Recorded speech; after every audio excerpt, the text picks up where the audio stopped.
Yo mga ka-auto, eto na naman tayo, sakay sa ADV 160 habang dumaraan sa traffic. Pero ngayon, usapang budget-friendly scooters tayo. Honda Click 125 i versus Yamaha Mio i125. Parehong sikat, parehong pasok sa budget. Pero alin nga ba ang mas sulit gamitin sa araw-araw? Tara, samahan niyo ako.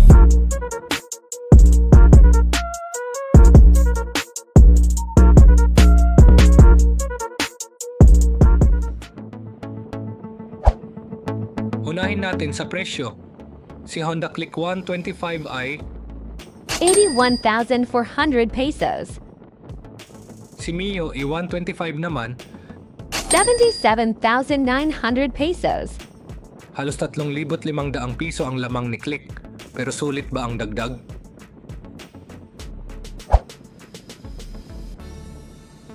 Sa forma pa lang, modern and sporty pareho. Pero si Click 125 ay may digital panel na, LED na lahat ng ilaw, at meron pang combi brake system.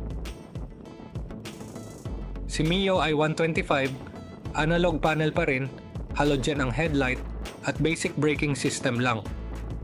Kung features ang basehan, lamang agad si Click. Parehong 125cc, parehong fuel injected, pero mas refined ang engine yun ng Click.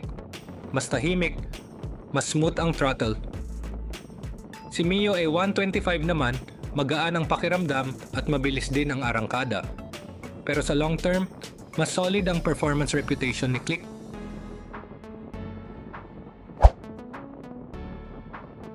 Sa tipid sa gas, dikit sila pero lamang pa rin ng kaunti si Click. Click users report around 50 to 55 kilometers per liter, habang si Mio i125 nasa 45 to 50 kilometers per liter. Depende syempre sa driving habits, pero kung araw-araw mong gamit, bawat patak ng gasolina may difference talaga.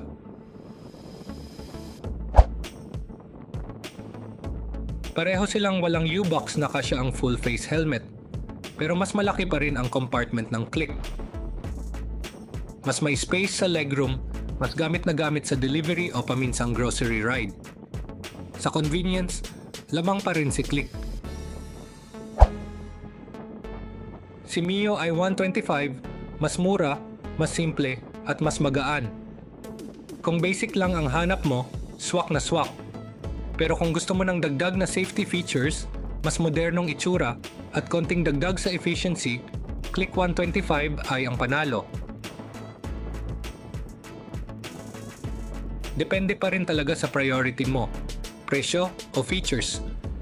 Pero para sa maraming Pinoy commuters, si Click 125 ang best balance ng value, technology, at performance.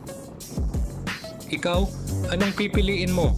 Comment mo sa baba, like mo na rin, at subscribe sa AutoA para tuloy-tuloy ang biyahe. Ride safe, at thanks for watching!